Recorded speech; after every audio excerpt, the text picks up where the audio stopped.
acompanhei o início dessa guerra, que foi lá em 2014, quando a Rússia toma Crimeia, partes do leste do país.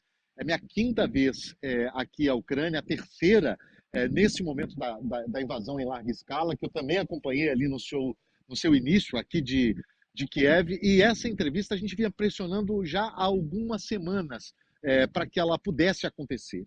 Né? Com vários canais, você conversa ali com várias pessoas de várias maneiras, pessoas de vários escalões ali do governo ucraniano, e a confirmação veio um dia antes apenas.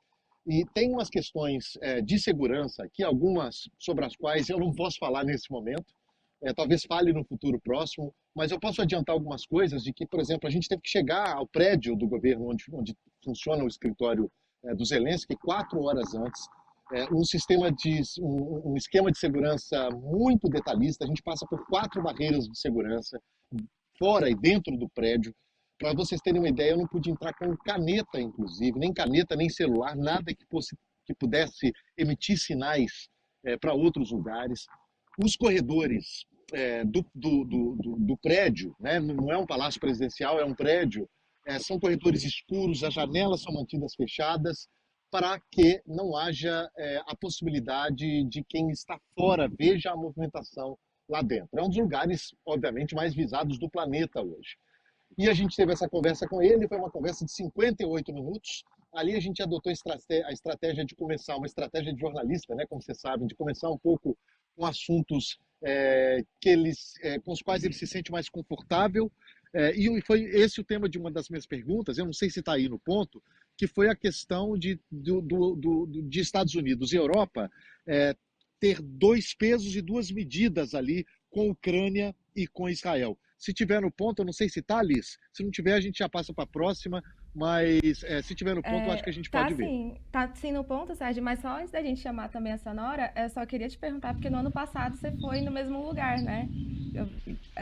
E teve uma diferença muito Exato. grande, só antes da gente começar a chamar sonoras, porque eu achei super interessante o texto que você mandou para o site, contando, né, a diferença de como foi chegar no passado e o que teve de mudança agora. Se a gente puder só comentar mais um pouquinho. Exato. Ano passado eu tive nesse mesmo lugar para entrevistar um dos principais estrategistas do governo, o vice-chefe de gabinete do Zelensky.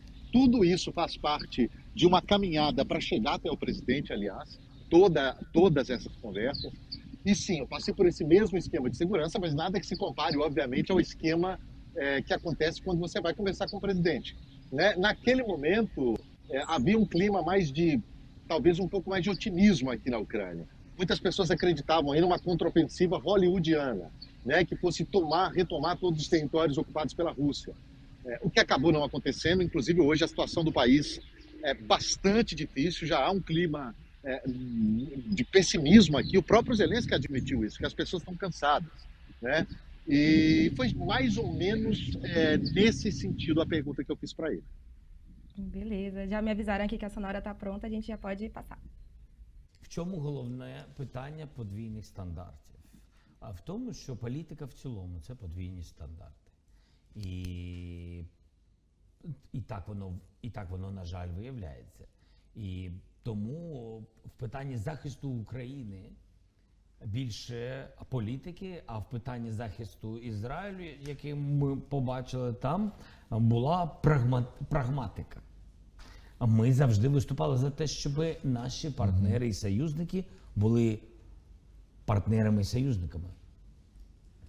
Прагматичними партнерами і союзниками, які розуміли, що для того, щоб захистити Україну, треба всі свої можливості впливу на захист неба, не тільки політичні, фінансові, санкційні, все, що вони робили, і я багатьом з них вдячний, але і defending, оборонні можливості також використовувати.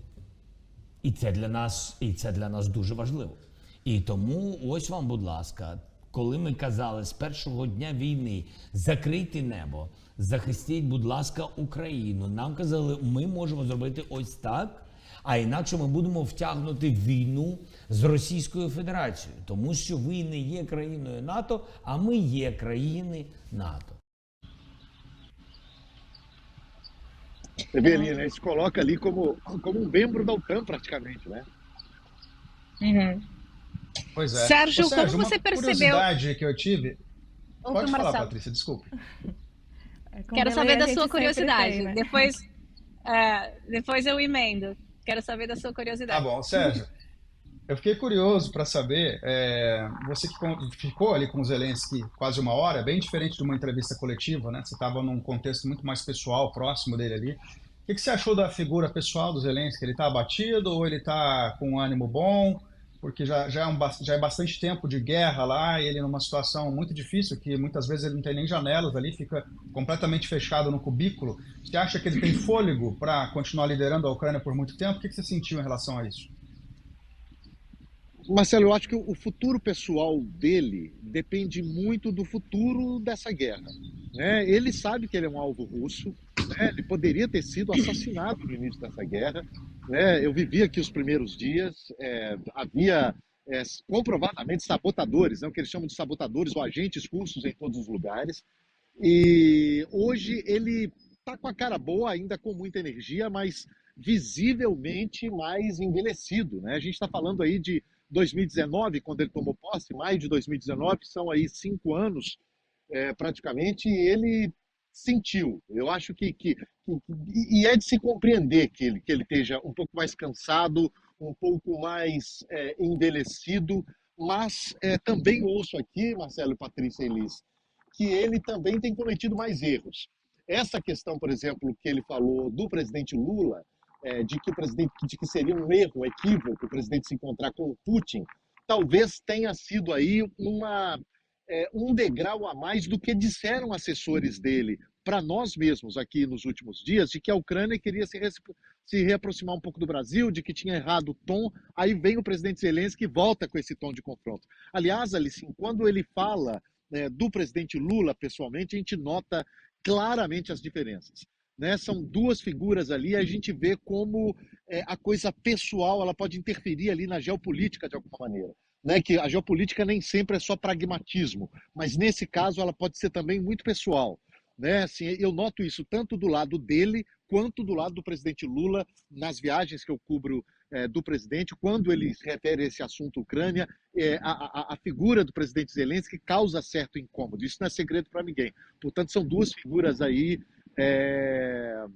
que não se bicam muito, essa é a verdade, né? Não há uma sintonia ali entre os presidentes do Brasil e da Ucrânia, e isso, de alguma forma, acaba definindo o futuro da relação dos dois países, né? E indo direto à sua resposta, Marcelo, eu acho que eu disse, sim, ele está mais cansado, mas também cometendo mais erros, eu acho. A minha pergunta é uma extensão da do Marcelo, porque eu também tive essa dúvida. Marcelo ia perguntar quase exatamente o que você questionou para o Sérgio, né? Como que ele está, qual a percepção da figura do Zelensky e em relação à vida dele, né? Eu lembro que a Olena Zelensky, a primeira-dama, foi capa da revista Vogue em 2022 e até ela fez uma declaração à revista dizendo que a vida do casal estava muito difícil porque ele não estava mais em casa por questões de segurança, né? Estava, enfim, passando dias e noites em locais, enfim, que não eram de conhecimento público. Sei que por questões de segurança você não vai poder dizer para a gente exatamente, né, onde o presidente da Ucrânia está, mas ele já conseguiu talvez voltar um pouco para a rotina, para a vida de família, ou 100% da vida dele ainda está nesse entorno de segurança, ele ainda segue, né, afastado dessa vida familiar que a Olena descreveu há 2 anos? Olha, hoje, pelo menos em Kiev, não é aquela loucura mais de 2 anos atrás, quando a guerra começou. Ainda é um país em guerra, ainda tem alertas de ataque quase diários, mas digamos que hoje a situação está um pouco mais sob controle, né? Se é que é possível ter uma situação desse nível sob controle. Mas ele tem uma possibilidade de dormir nesse prédio do governo, ele tem um quarto, esse quarto inclusive já foi mostrado publicamente, mas esse é um segredo aí mantido, eu nem tenho essa informação direito, porque essa é uma informação mantida, guardada num baú a 7 chaves, porque é uma informação muitíssimo sensível, né? Onde dorme, como se movimenta o presidente, são questões de segurança, afinal de contas ele está lidando, tem como inimigo um dos países que tem umas inteligências mais efetivas do mundo, né? Que é a Rússia, o serviço secreto russo. Mas essa Patrícia, inclusive, quando você fala de que ele foi capa de uma revista junto com a mulher dele, que é uma ucraniana muito bonita, inclusive, né? E muitas pessoas, parte do julgamento que muitas pessoas fazem, inclusive do Brasil, é de que ele meio que virou um popstar, uma figura popstar, e com isso veio um certo nível de arrogância. Assim. Eu ouço muito isso quando eu converso com figuras da diplomacia brasileira, por exemplo, de que há sempre essa visão de que ele virou um popstar e de que acha que pode tudo, de que o Brasil vai seguir imediatamente o que ele diz. Então, esse tipo de postura conta muito ali para definir relações diplomáticas e para definir certas coisas na geopolítica. Né? Quanto mais a gente passeia, né, frequenta os corredores do poder, mais certeza eu tenho disso. Sérgio, a sua percepção aí, você acabou de falar que as pessoas estão cansadas da guerra. Há um cansaço, inclusive, no noticiário internacional sobre essa guerra, né? Que a gente fala muito, há muito tempo já. Você acha que pode estar havendo, daqui em diante, uma espécie de acomodação, uma trégua de fato, por exemplo, da Rússia dominando ali a parte mais ao leste do país, a Crimeia, e deixando finalmente a Ucrânia governar o resto do país? Você acha que essa é uma possibilidade para o futuro próximo aí? Eu acho que há essa possibilidade, Marcelo. Já é uma possibilidade ventilada, inclusive para alguns cidadãos ucranianos, não de gente do governo, pelo menos não oficialmente, mas para algumas pessoas aqui da Ucrânia que entendem que é muito difícil. Vocês imaginam, eles estavam bem preparados, bem mais armados do que hoje, e a última contraofensiva, que foi na primavera passada, eles não conseguiram avançar praticamente nada. Né? Essa é a verdade. Para que eles consigam recuperar esses territórios no leste do país e na Crimeia, há que acontecer uma operação militar sem precedentes. Uma operação militar muito maior do que qualquer coisa que aconteceu nos últimos 2 anos.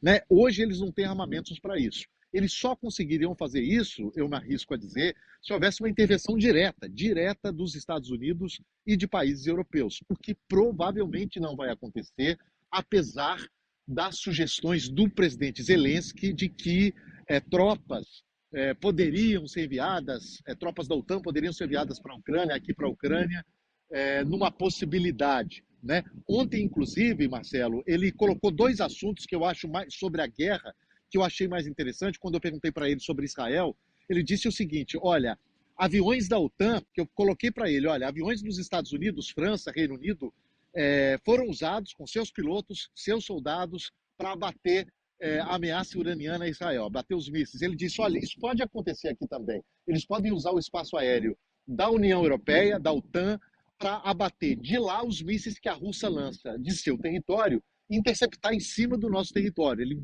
já tem ali uma maneira de ver isso e acha que, inclusive, que tropas da OTAN podem vir para cá, se não para lutar, mas pelo menos para treinar os soldados ucranianos que hoje são obrigados a ir para outros países para receberem treinamento, então a logística seria melhor.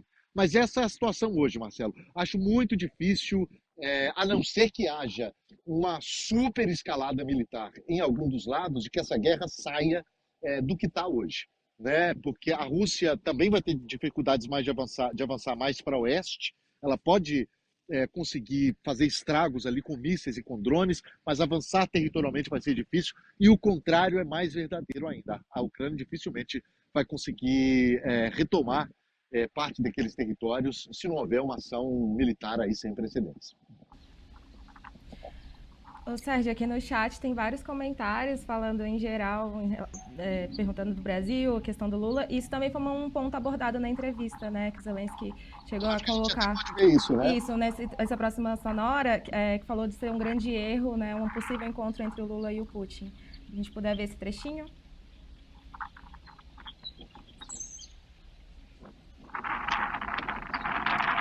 Ainda não foi, mas acho que toda vez que a gente está ao vivo é assim, né, gente? Às vezes não entra alguma coisa. Isso, é que tem um trechinho aí que o Zelensky falou em relação ao Lula, que falou muita coisa, né? Falou a questão de não ter sido convidado, que o Sérgio já falou aqui ao longo do programa, mas a questão de ser um grande erro, né? Esse possível encontro entre o Lula e o Putin. It's very likely that President Lula will attend the BRICS summit in Kazan, Russia, in mid of this year. It's very likely that he will go. He will go? Probably. most, When it will be? I think it's October. October. He may go in October. 2 questions. If he goes, no, yeah, well, one, right. But it's the same issue.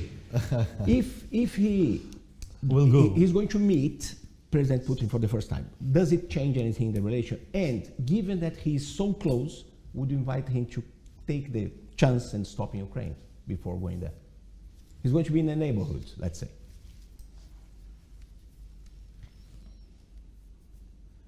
The answer is very simple, that I hope that he will come in June to me and to President of Switzerland on summit. And I think that is the place where we will have possibility to speak.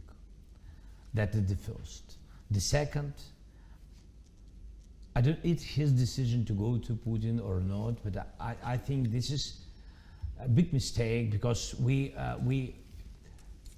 have to isolate politically Putin.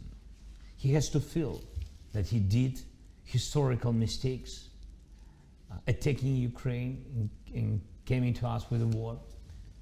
And when you come to him, you recognize him. And I think this is the big mistake. But anyway, I'll be happy to see him in Ukraine. And but would you invite Yes, him to come? I will invite. I'll be smart. I will invite him now, before BRICS. Okay. Yeah. Please. Yes. Perfect. He has to come to us.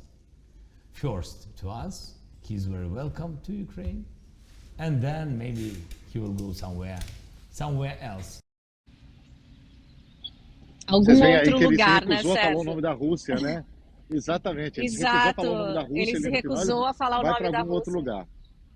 Algum outro lugar. Eu percebi que ele ficou um pouco, pensou antes de responder e depois relaxou um pouco mais, mas foi muito direto ali, né, Sérgio, nessa resposta, mas pensou um pouquinho antes como elaborar a resposta para vocês. Foi exatamente esse. E aí a gente entende um pouco a incompreensão dos ucranianos, às vezes, com a América Latina e com o Brasil. Para eles, esse tom é normal. Ou eles não entenderam ainda que isso pode ser interpretado, e é, de fato, um passo diplomático muito delicado ali, quando você diz para um outro presidente o que ele deve e o que ele não deve fazer. Né? Você pode se encontrar, acho que é um erro ele se encontrar com A, ou B, ou C. O Itamaraty, inclusive no retorno que eu tive, disse o seguinte: olha, um líder de um outro país não pode dizer o que o presidente brasileiro pode fazer, seja ele qual for. Eu me lembro, por exemplo, quando o ex-presidente Jair Bolsonaro foi à Rússia, que Estados Unidos e Reino Unido meio que torceram o nariz, dizendo que não era melhor que ele não fosse. Eu lembro que setores do PT, inclusive, o próprio ex-chanceler Celso Amorim disse não. Né? Não tem que Estados Unidos ou Reino Unido dizer o que um presidente brasileiro faz, por maior que fosse a diferença do Celso Amorim com o Jair Bolsonaro. Então essa é uma posição meio que de Estado, né? Uma posição histórica do Itamaraty. Me parece que não há muita clareza por parte dos ucranianos de que a coisa funciona, né? De como a banda toca na América Latina. Né? E isso causa, obviamente, esses atritos. Em relação aos erros também tem um outro trecho, né, que ele fala da relação de ter cometido equívocos com a América Latina, e tem uma análise também que a gente pode ver aqui agora. So we talked to some officials from the Ukrainian government. They said they recognized there were mistakes made by Ukraine. From Brazil government? No, from the Ukrainian side, there were mistakes in this relationship with Latin America and with Brazil. Yes.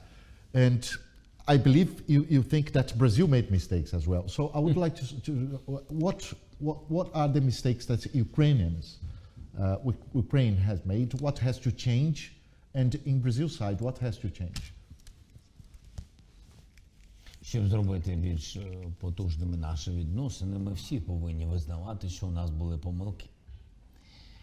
І головні наші, я думаю, помилки України ні того чи іншого уряду, а в цілому політики України упродовж десятиріч Латинська Америка була від нас десь далеко. Це має вплив на економічні стосунки, на товарообіг, на культурні стосунки тощо. І якщо немає, знаєте, як то кажуть, якщо немає економіки між державами, немає культури між державами, і якщо такого немає, немає відносин. Я вважаю, що головна помилка України саме це. Втрачені роки, втрачені потужні відносини. А це втрачені можливості. Але такі речі, вони виправляються. Це помилки у пріоритетах. Не можна сказати, що ми знаходимося в Європі, тому для нас тільки Європа пріоритет. Це, знаєте, як дуже вузький погляд. Тобто треба просто бути ширше і дивитись на всіх на можливості для твоєї держави, але і не бути вузьколобими, тому що коли ти бачиш можливості для своєї держави, ти повинен бачити можливості і для іншої держави, тому що відносини повинні бути вигідними обом країнам. Я вважаю, ось це єдине, що було втрачено з боку України. Що стосується Бразилії, я думаю, що, напевно, така сама ситуація, але і трішки, як вам сказати, Бразилія дуже довго мала відносини з Радянським Союзом. І те, що в інформаційному просторі Бразилії, Латинської Америки в цілому постійно фігурує Росія як продовження політики Радянського Союзу. І тобто все позитивне, що було за часів відносин Радянського Союзу і Бразилії, все це позитивне дісталось тільки Росії. Це несправедливо. Тому що і оборонно-промисловий комплекс, і освітницькі програми, тощо багато всього це були вихідці з Радянського Союзу, включаючи Україну. І це питання інформаційного простору. Дуже довго інформаційний простір Латинської Америки працював проти України і працював на руку Росії. Це не Бразилія, це Росія. Це Росія зі своїми наративами. І вона це робила, повірте, не тільки в Латинській Америці, в Європі, про яку ми кажемо, що ми її дуже гарно знаємо, і вона поруч з нашими кордонами. Ні, Росія там мала вплив більше, ніж Україна. Довгий час. Тому, мені здається, ось це втрачений час. І тому це мало такий вплив і на підтримку з боку Бразилії України з початком повномасштабного вторгнення. Невіра в те, що це Росія напала.